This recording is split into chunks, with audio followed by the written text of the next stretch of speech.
Então, assim, aí eu fiquei fora do Mundial. Aí você fala, pô, você vai para a Bélgica? Hoje não é igual. Mesmo assim, hoje, com as televisões, com os canais, essas coisas, pay-per-view e tal, ninguém assiste futebol belga. Entendeu? Então, assim, você some, cara.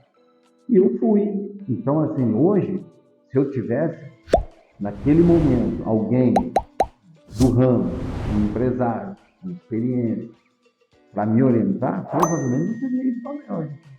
Não sei, mas assim, eu não quero discutir, porque assim, é muito mais fácil, mais fácil você falar do passado, porque você sabe o que aconteceu, do que você prever o futuro. Prever o futuro ninguém consegue. Aí você fala, tá, e se você fica no Flamengo? O que poderia ter acontecido se você ficasse no Flamengo? Será que você teria tido a mesma carreira que você teve? Sei. Deve ter acontecido um monte de coisa. Rio de Janeiro, né, cara? Renato Gaúcho, Gaúcho, tudo parceiro. Já entendi. Então, assim, né? Cara, eu não quero ficar discutindo muito, não, nem gosto muito. Mas, enfim, fui para a Bélgica, acabei fazendo amigos, acabei conhecendo pessoas importantes até dentro do futebol europeu, que me ajudou também, né, me orientou e que me conseguiu, por exemplo, a negociação da Bélgica para lá. Então, e um país, apesar da chuva, que é o fato que chove muito na Bélgica, é um país muito legal. Voltamos, pessoal, voltamos aqui com o André Cruz. Dispensa apresentações, né? Antes do nosso intervalo aqui, estava falando de seleção brasileira, Flamengo. Você acha que tem história, homem? É sacanagem. André, e teve a parte do futebol belga lá, né? Do time belga, que teve uma história meio inusitada também, no mínimo, lá, que eu considero, né? Você já estava aprendendo um pouco da língua, né? Que lá tem, não é só o francês, tem outra língua. Você já tinha aprendido um pouquinho de como escutar o francês, escutou algumas coisas, mas fingiu que. Não, é que assim, né? Eu tinha aula de francês, né? Fui contratou lá um português, Manuel, Manu, e então eu tinha aula todo dia, né? E eu comecei a aprender. Então é muito mais fácil você ouvir, né? E entender do que falar. Falar você precisa buscar as palavras, ouvir não. E você ouve e entende. Então chegou um momento que eu entendi. Eu cheguei num período muito ruim do clube. Muito ruim não, mas ruim. Então tinha uma equipe ligeiramente antiga, velha, né? E eu cheguei molecão, chegando comprado, ganhando bem, aquela coisa toda. E eu entrava no lugar de um zagueiro que foi campeão do clube, mas que já estava no final de carreira. Aí eu tinha lá mais alguns atletas, então vamos falar, formava aquela panela, né?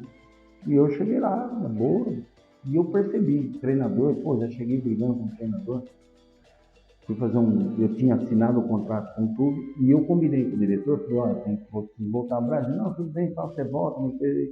E aí chegou na hora, já era pré-temporada. Naquela época, enfim, eu assinei o contrato e ia vir embora, o treinador, pô, aí eu fiz um jogo, não, fiz um jogo, claro, depois do jogo eu tenho que sair, porque eu vou sair e vou embora. Aí fiz o jogo, pô, naquele momento lá, o treinador no ônibus, tem todo mundo, eu tava com um rapaz lá, ele falou, ó, aí falou em Flamengo, e eu não entendo, porra. Bom, eu não entendia nada, né? Naquela hora eu não entendi. O rapaz falava um italiano meio arranhado, ele falou, pô, aí começou a falar, aí eu falei, o que ele tá falando? Ele falou, não, ele falou que se você não subir no ônibus, se você for embora, não precisa voltar. Eu falei, é isso? Ele falou, então vamos embora. Peguei o cara, saí, fui lá. O jornalista, todo mundo lá. Também começo foi esse. Já, imagina o que estava por ver. E aí tinha o treinador, quem falava Flamon, aquela coisa toda que tem lá, o Flamon e É um o Alon. dialeto lá ou não? Não, Ou é a cara, principal, a língua principal deles lá? não, é que tem duas. Tem o Flamon, que é o holandês, E o né? francês? E o francês, que é o Alon. Então eu estava do Alon, lá do Alon. Não entendia nada, naquele momento lá não entendia nada. Mas aí o que acontece? Se falava, o treinador falava muito Flamon, né? Então ele falava mais Flamon do que o francês. Mas aí a maioria falava francês e eu comecei a entender. E tinha lá uns brasileiros que me passavam algumas coisas. Eu comecei a entender, falei, pô, comecei a identificar quem são os E aí comecei a dar porrada nos caras no frente. Juntava e dava mesmo, batia mesmo sem dó. Se tivesse que sair no pau, e aí acabei me impondo, mas pela força, até pelo coisa. Mas não pela força, né? Pela técnica. Pela técnica, pelo que eu jogava, aquela coisa. Só que eu também não tinha certa dificuldade no começo para falar francês. Eu não gostava muito da entrevista. E os jornalistas começaram a pegar no meu pé e bater. E o time estava em dificuldade. Apesar de eu achar que não estava tão ruim quanto eles falavam, porque depois o portuguesinho me falava, né, o que estava acontecendo. Eu não queria saber, mas ele vinha, comentava e eu ficava sabendo. E aí eu via que tinha muita crítica em cima de mim. E eu não acreditava, falei, não é possível, cara, não jogo tão mal assim, ninguém me fala. Né? Bom, no ano seguinte, veio esse treinador, foi embora, alguns jogadores foram embora, outros melhores, mas vieram. Teve uma alteração também na diretoria, pequenininha, mas teve. E veio o holandês, Arihan. Arihan jogou com o Cruyff, cara muito mais técnico, e falava francês e tal. E começamos a pré-temporada, no segundo ano. E aí ele me viu, ele me chamou. Falou assim, André, olha, escutei isso de você, cara, não podia acreditar, porque eu te conheço. Né? Eu conheço você, tudo, e estou vendo o que você faz no treino. Não é possível, cara. Né? Ele falou, mas a partir de agora é assim, está chegando o Stefan Demol, faleceu há um mês atrás, que era da seleção belga, jogou a Copa de 90, jogou no Bolonha, jogou no Porto, estava no Toulouse da França e estava vindo para nós. E ele falou, vai ser seu companheiro de zaga. E o Stefan falava português também. E joga em linha, pô, daí dali estourou. Aí comecei a jogar, dava umas arrancadas, eu gostava muito da arrancada, passe longo, chutar para gol, fazer gol, tinha oportunidade, então eu saía para ataque, né? E, cara, comecei a jogar para cacete. E aí conheci um empresário muito forte na Europa, e no terceiro ano, já quis me levar, já no primeiro ano, para o Paris Saint-Germain, não deu certo na negociação. Aí no segundo ano houve alguns clubes pequenos da Itália, mas também não interesse. No terceiro, quarto ano, no quarto ano, né? Ele não sabia, mas ele estava trazendo o Nápoles, estava com problema financeiro, para me ver jogar. Né? O diretor e o presidente, como eu estava jogando bem no Nápoles, coincidiu das coisas acontecerem no quarto ano, depois do quarto ano, acabei indo pro Nápoles. E esse coice que você tinha aí? Que pra mim é um coice isso aí, né? Um chute. Treino, cara, treino. Isso aí chama treino. Eu falo pro meu filho, falo para as pessoas. Quanto mais você treina, melhor você fica, cara.